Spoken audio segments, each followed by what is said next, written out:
Hello, Kamato Class! Welcome back sa isa na namang pag-aaral ng aralin sa mathematics. Ipagpapatuloy lamang natin ang related activity para sa Learning Task 3 and Learning Task 4 ng ating topic ngayon.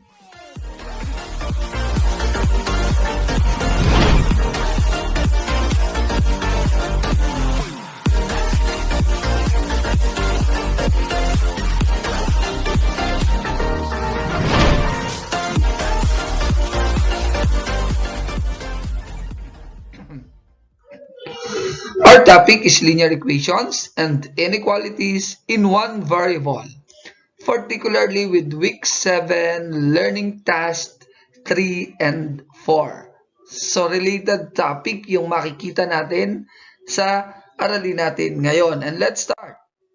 Consider that we are going to write the equation or inequality described in the following problems. And let's start with the first one.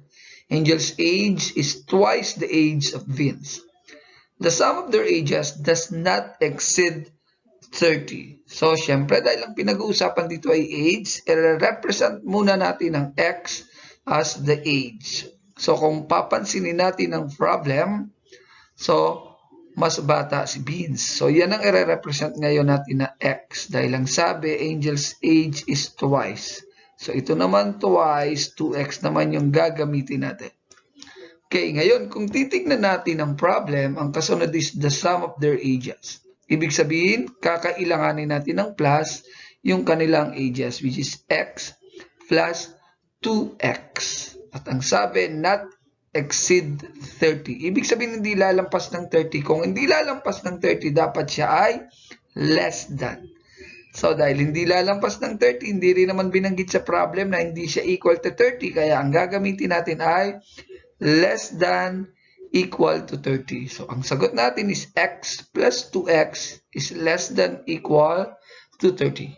So, let's have the next one. Twice the sum of a number and 22 is 68. So, ang pinag-uusapan dito, number. Hence, i-represent natin ang number na x. So, let x be the number. So, twice the sum. Ito ngayon ang magiging sagot natin.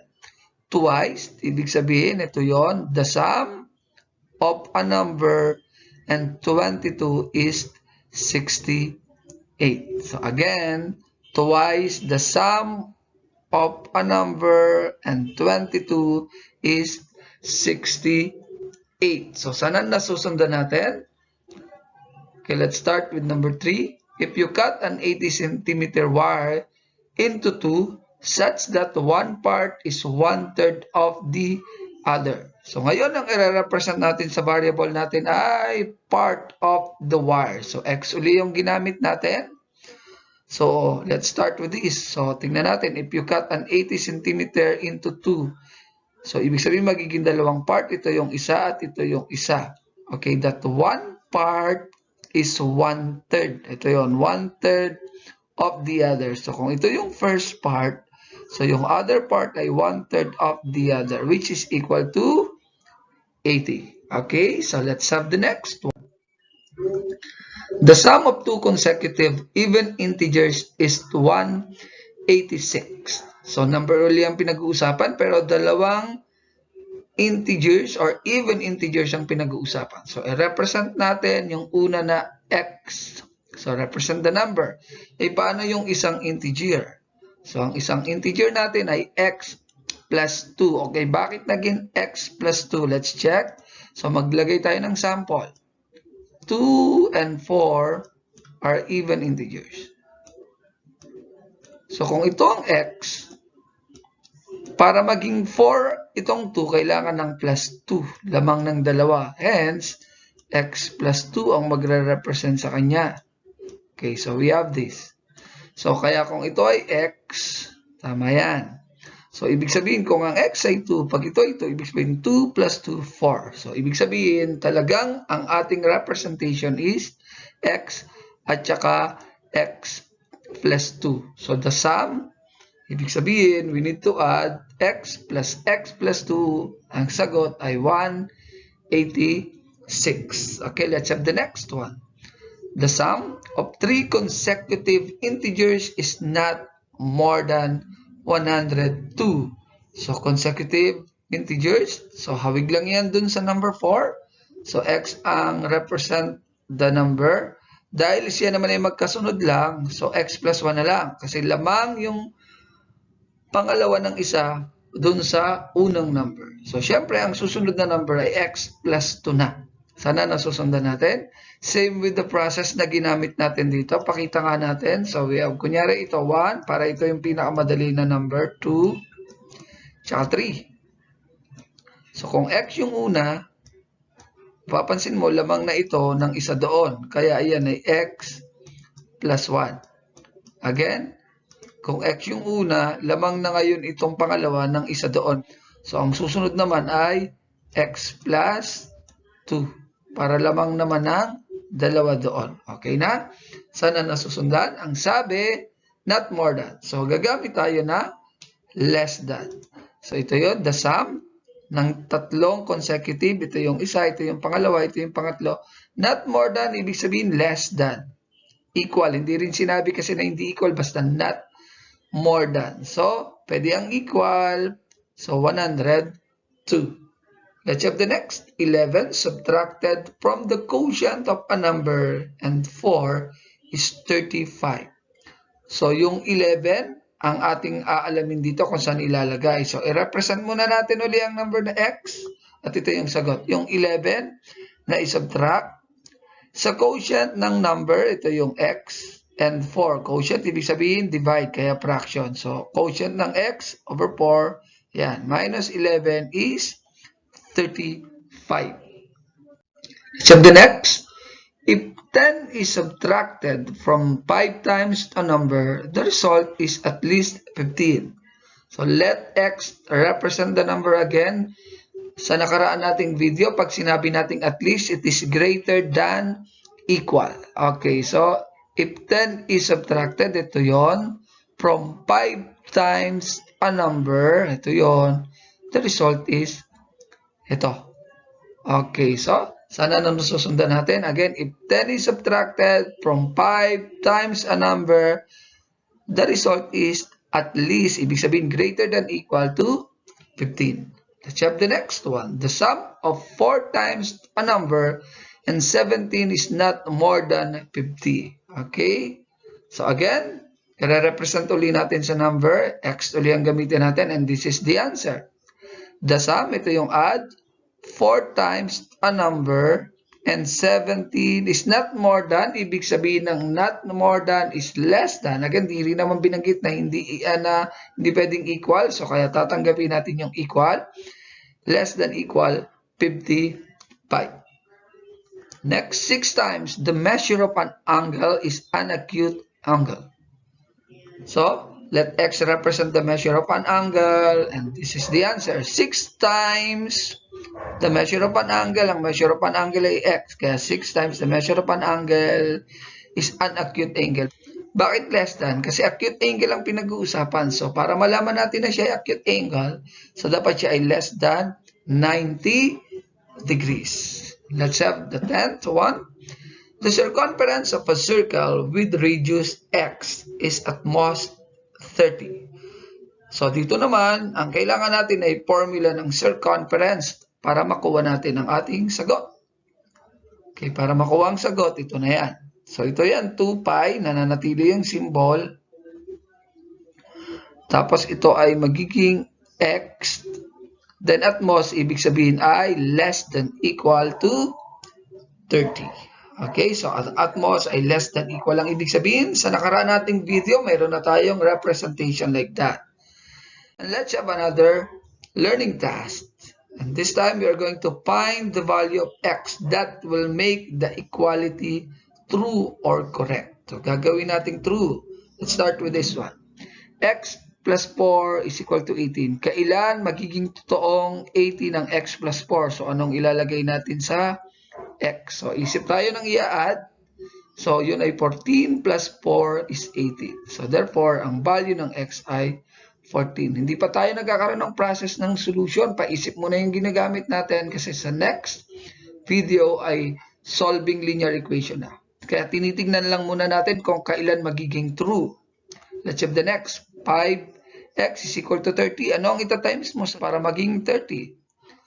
So 6, kasi 5 times 6 is 30. So naging true na to, kasi 30. So ang x natin ay 6. Let's have the next. 4x minus 6 is equal to 2. Anong ilalagay mo sa x para pag minus mo sa 6? 2. So, pag minus sa 6, ang kailangan natin ay 8. Kasi 8 minus 6, 2. So, ibig sabihin, yung 4, anong ita-times mo para maging 8? Ito ay di 2 tayo. 4 times 2 is 8 minus 6. That will be 2. Therefore, x is equal to 2. How about this one?